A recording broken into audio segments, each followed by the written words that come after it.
राज्यातील लाखो शेतकऱ्यांचे लक्ष लागून राहिलेल्या शेतकरी कर्जमाफी योजनेबाबत राज्य सरकारने अत्यंत महत्त्वाचे निर्णय घेतले आहेत।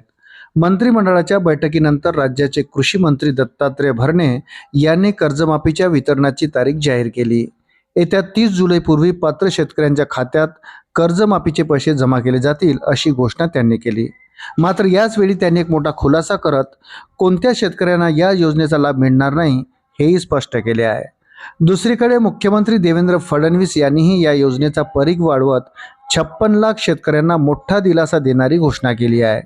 राज्याच्या इतिहासात पहिल्यांदाच अशा पद्धतीने निकषामध्ये बदल करून शेतकऱ्यांना मोठा दिलासा दिल्याचे मुख्यमंत्री फडणवीस यांनी सांगितले। कॅबिनेट बैठकीनंतर पत्रकारांशी बोलताना कृषी मंत्री दत्तात्रय भरणे म्हणाले, ही कर्जमाफी केवळ गरीब आणि गरजू शेतकऱ्यांसाठी नियोजित करण्यात आली आहे। त्यामुळे मोठ्या शेतकऱ्यांना योजनेतून वगळण्याचा निर्णय घेतल्याचे कृषी मंत्री भरणे यांनी सांगितले।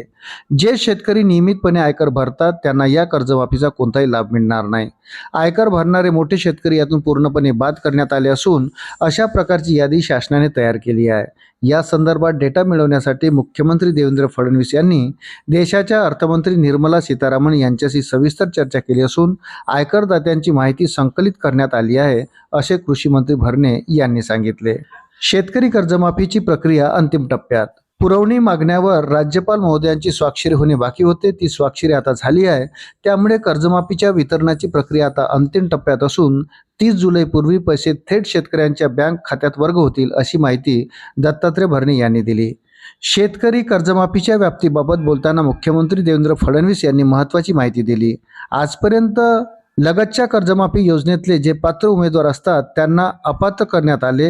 यावेळी आम्ही त्यांनाही 50,000 पर्यंत पात्र करण्याचा निर्णय घेतला होता, परंतु रणधीर सावरकर यांच्या नेतृत्वात सत्ता पक्षाचे आमदार मला भेटले, त्यांनाही 2 लाखापर्यंत कर्जमाफी द्यावी। त्यामुळे पहिल्यांदा राज्याच्या इतिहासात कर्जमाफीमध्ये त्यांचा समावेश करण्यात आला आहे।